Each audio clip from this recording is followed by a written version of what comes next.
Welcome to the Americas Table, hosted by the Georgetown Americas Institute, where we sit at the table with leaders of the Americas who have transformed their vision into reality. Our guest today is Sergio Moro from Brazil. Sergio is a Brazilian jurist, former federal judge, college professor, and politician. In 2015, he gained national attention as one of the lead judges in Operation Car Wash, a criminal investigation into a high-profile corruption and bribery scandal involving government officials and business executives, including Lula da Silva and multiple political and business elites. Many consider it one of the largest corruptions in the world. Moro was later Minister of Justice and Public Security under the presidency of Jair Bolsonaro from 2019 to 2020, when he resigned, claiming that the president was interfering in his work. Moro is exploring a bid for presidency, and whatever goes on before the October elections, he will remain a relevant leader and political figure. Sergio Moro, dedicated, committed, often controversial, with a career as a judge that made him a household name. Today, he has agreed to join us at the Americas Table to discuss politics, corruption, and the rule of law, and his view of the future. Welcome, Sergio. Thank you. Thank you very much for the invitation to be here. It's a great pleasure. Well, it's a pleasure to sit here and talk to you. We would like to start with your story and how you decided to dedicate so much time to combating corruption in Brazil. I was a judge in Brazil, a federal judge. I have been a judge for 22 years, and I deal with cases involving, for example, drug trafficking, money laundering, white-collar crime. But at 2014, an investigation was started before my court that called the car wash operation. It started small. It was a case involving 4 professionals of money laundering, but later it was discovered a political connection between them and a large corruption scheme. And step by step, it was discovered that, we always know that corruption was a problem in Brazil, but when you start to see the facts and the evidence, it astonished everyone. So we discover a widespread corruption scheme, especially involving the state-owned company Petrobras in Brazil. What was the biggest challenge that you encountered while working on this case? And then I want you to say, what was the biggest success that you managed? Well, Brazil, as other countries in Latin America, unfortunately, we have a tradition of impunity for grand corruption. So we have the laws. Corruption is forbidden in Brazil and probably all around the world. But the problem is the lack of effective enforcement. So we saw a lot of corruption scandal at the newspapers, and usually nothing happens. Lava Jato was a game changer in Brazil. So, and to break the rule of impunity, you could imagine how much opposition do you get. And the problem is that in the beginning, the case was more focused on Petrobras and politicians who received briberies through Petrobras, and that the politicians and the political parties were the ones who are at the government and control the state-owned companies. So they, for example, they nominated directors, they nominated managers, and these people has the job of taking bribes from the private sector and sending it to politicians or to political parties. So in the beginning, it was more related with the actual government, the government of that time, to be more clear, and the political parties connected with that government. But later, it was discovered that some of these companies which paid bribes in Petrobras scheme also paid bribes for state governments, for mayors, for all political parties in Brazil, and also to foreign officials. So it was a large corruption scheme. Probably some people think that's the largest one ever discovered. Were you surprised when the case began to get bigger and bigger? Well, I never imagined in the beginning that the case will have this further developments. In Brazil, for example, we have a Speaker of the House being impeached and then being tried before my courts and sent to jail.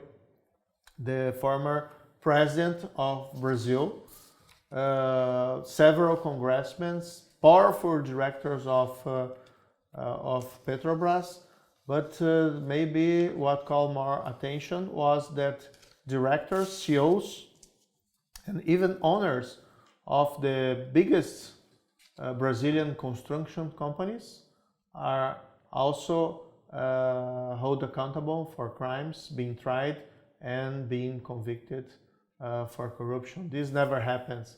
And these people was like they own the country in the past. They believe that they could do anything and they would never be held accountable for their crimes. What was the role of the media, of the press, in this whole process? Because I remember reading about it quite a bit.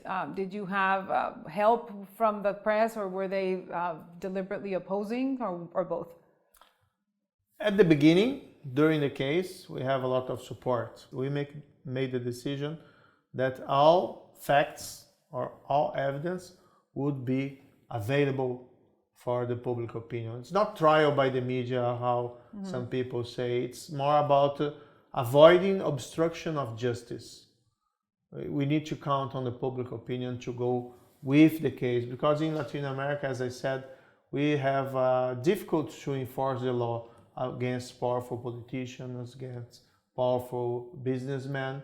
And the only way to avoid obstruction was to count on the public opinion. So, our constitution, the Brazilian constitution, in truth, is mandatory that every trial needs to be open to the public eye.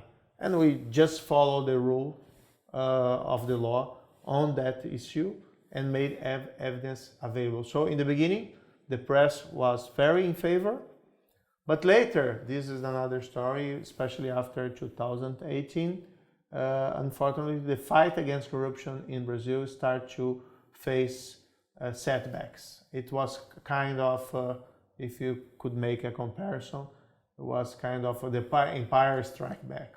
Okay. What is, you were going against many powerful figures. Did you fear for your life? Did you fear for your ability to do the work and your team? And this is a question I ask for a lot of other Latin American countries where judges have a very hard time performing their duties. And what are some of the ways that you can protect them?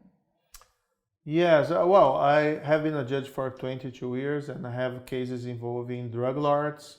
So I get used of the threats and the risks of the profession.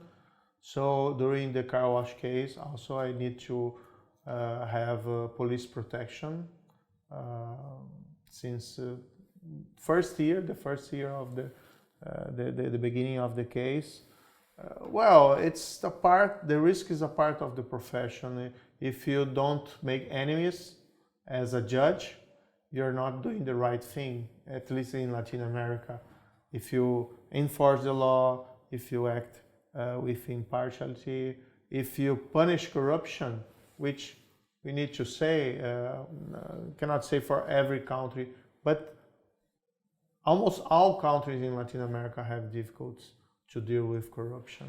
It is something that I was just about to ask you. In terms of rule of law, it's a big problem for Latin America. Corruption is always an obstacle for growth, for economic growth, for political, for honest politicians to be able to join. What are some of the specific recommendations you would make to other countries in Latin America to strengthen rule of law and try to crack down on corruption? That's a very good question. Well, you need to have prevention. This means that you need to have more transparency at the work of the government. By the other side, you also need to have a repression for the ones who commit corruption. Corruption is a very rational crime. It's different from a violent crime, a passionate crime. It always involves a calculation about the opportunity and the risks. Yeah. So you need to reduce the opportunity and increase the risk. This means, and this is very important, because it's not like to be punitive, to be a kind of vengeance or something like that. It's about building the rule of law. and corruption undermine the rule of law and also the faith of the people on democracy and also the health of the economy. But do you see, during the Lava Jato operation, we start to hear a lot of people that were opposite of the investigation, and sometimes they were saying things like, wow, this is bad for the economy, the fight against corruption, because it brings difficulties to the Brazilian companies. Or this is bad for democracy. You are criminalizing politics in Brazil, as receiving bribes should be a part of the politics.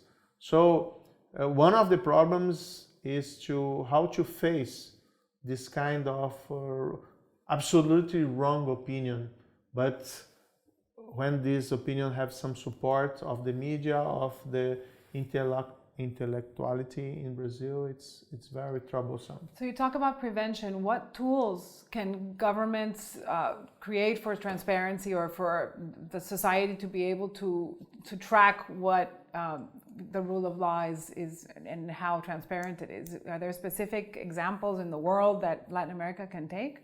One thing that I strongly recommend are whistleblower programs. They have strong whistleblower programs here, for example, in the United States, since the Dodd-Frank Act, 2010, with protection, but also rewards for whistleblowers. This tool, I believe, is very important. Okay. When I was Minister of Justice, I was able to approve a law regulating whistleblower programs in Brazil, but when I left the government, they did not implement the problem. So that's just an example, but solutions as e-government, open at the internet the accounts of the public budget, I believe this is so fundamental. But if I could recommend one thing, it would be whistleblowers. So you created a lot of headlines and some historic consequences with the Lava Jato.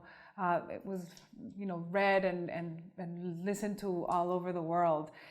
At that time, you mentioned that you wanted to change Brazil. Do you think Brazil has changed? Partially, yes. Lava Jato was a game changer in the fight against corruption. We saw, especially at the private sector, a great change. The Brazilian companies started to invest more in compliance programs. They realize that it's not a problem only with the local jurisdiction, because some of these Brazilian companies also face charges here in the United States before the DOJ or the Securities Exchange Commission. So there is it was a kind of awakening for the private sector. For the public sector, things went very well, but as I said, after 2018, we start to suffer some setbacks in the fight against corruption. Situation today is not very good.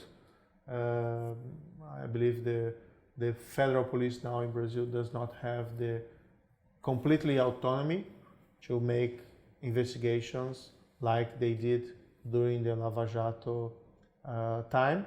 But the main lesson is that, corruption is not a fact of nature. It's a product of weakness and weakness on our institutions. And it's important to have true democracy. You need to have a strong rule of law commitment. The judiciary could do a lot. You need also to have prosecutors with autonomy to do this job. You need the support of the public opinion. Yeah. But one point that maybe is the problem in Brazil is that you need to have leadership, not only in the judiciary, but also in the government. We unfortunately lacked this in Brazil, and some of these efforts against corruption were lost because of the setbacks. Okay, then what made you jump into politics and join Jair Bolsonaro's cabinet?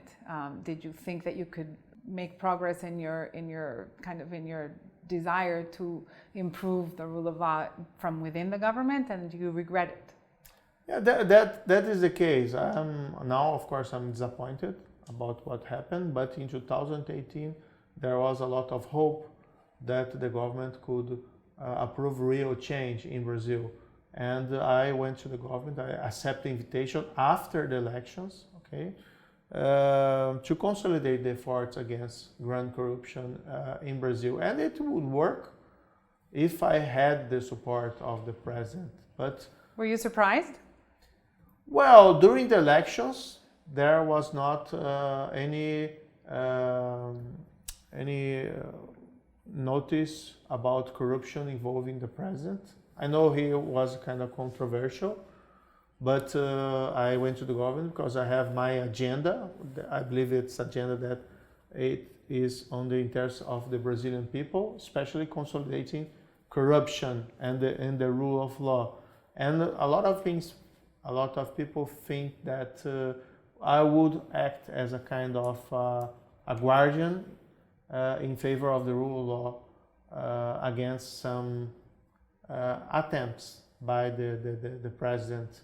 That's the reason why I went there.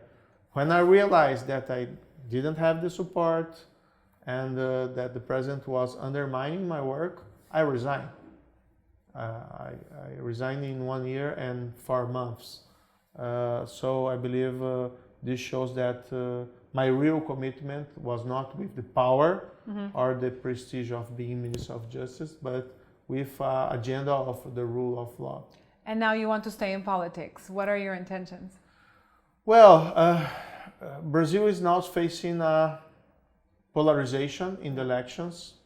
I believe that Lula and Bolsonaro, they are not the answer for a country that needs modernization, that needs to look for a different path for the rule of law, for a more inclusive economy, for a more respectful country for the environmental issues. We need also to look for the problems of the climate change. And I decided to present my name, make it available for the Brazilian people. I have not only me, but I have a group. We understand that we need an open society, an open economy. We need to modernize our state, and Brazil needs to be again leadership, a responsible leadership in world affairs. This is not happening, and this will not happen with Bolsonaro or Lula. So, and many of the parties that you targeted are now the parties that are in power. But it doesn't seem, you mentioned Empire Strikes Back, I say Back to the Future. In the next elections, really, there's not a lot of space for a third party. And how are the parties in Brazil right now coalescing around the presidential candidates? Is there a space for not necessarily you, but a third party candidate? Well, maybe. That's an open question. Nowadays, some political parties for the center are talking to have a unique candidature to avoid some mistakes. For example, let's see what happened in Peru. The center was fragmented, and at the second round you have two not very good choices for presidents for the elections. So the decision was to unite the center. I put my name not because I have the ambitions to be president. Of course, everyone have the ambition to change your country for better, but the main idea is to defeat the extremes, to give a choice, a different choice for the Brazilian people in these elections. I believe there is a space. Okay, the election will be realized only in October, so there is some space to have a different result. And anyway, you need to fight, you need to stand for what you believe is right. I thought that I have the responsibility to try. Okay. You have other activities that you do, you're a professor. Do you see any type of hope for a regional integration in terms of rule of law, in terms of combating all those problems that are transnational, not only the environmental issues, but organized crime and rule of law? Is there any appetite, even at the sub-regional, kind of in the southern cone or with other countries, of any type of integration? Because we have been so notoriously bad at integrating, especially when it's not necessarily politically motivated. With the proper leadership in the region, I believe there is this possibility. We have, for example, as a judge, I saw the evolution of international cooperation during my term as judge. It increased a lot. Of course, we still have problems. Maybe we could talk about creating specific institutions. If corruption, for example, is a problem in Latin America, why not we could talk about creating a Latin America court for grand corruption, something like that. There is a movement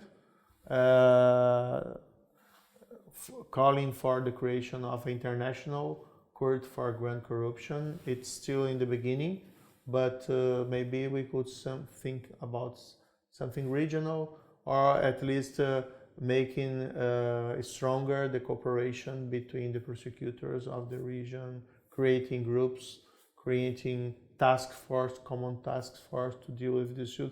Because you know that also Lava Jato create a wave of anti-corruption in Latin America with different results depending on the country, and even in Africa. So these cases usually involve more than one country, and we need to work together. And we share common values. The people of the Latin America, they don't like corruption.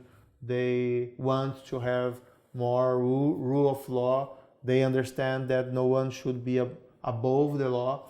The problem is to make this switch becoming political reform. And what is the role of the private sector? Many times they are the object of corruption investigations. Other times they are the victims of lack of independent, judicial independence. Is there any way to incorporate the private sector into efforts to strengthen rule of law? I believe so. And in Brazil, probably the better developments on the fight against corruption happen in the private sector. So Brazilian companies started to invest in compliance programs, anti-bribery policies, also looking to the foreign jurisdiction to avoid problems. So there is a kind of cultural change in the private sector in Brazil. Okay, of course, I cannot say for everyone with the same intensity, but things definitely change. And maybe here there is a way that we could improve, because corruption is not a problem only for the public sector. It undermines the efficiency of the economy. It creates unfair competition at the market. If companies work together to commit themselves against corruption, this would bring a lot of difference. And this could happen not only in a specific country, but at the region, creating groups, condemning the ones who look for corruption as a way to gain business. So there are a lot of space to work.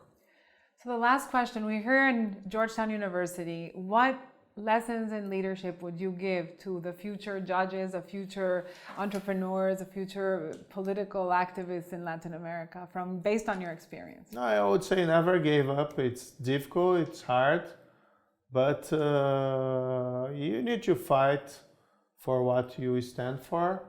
You need to realize, as I said, there's no manifest destiny of Latin America to be underdeveloped, to have so much poverty, to suffer the threats of organized crime, of violence, and also the evils of corruption. We know that in the past a lot of other countries have these same problems, and they were able to improve themselves So the point is you need to be a fighter for what you believe in and never give up. Despite of some setbacks, if you know the right thing to do, you need to commit yourself to do that. Sergio Moro, thank you so much for being here. Thank you very much. Thank you. It was a pleasure.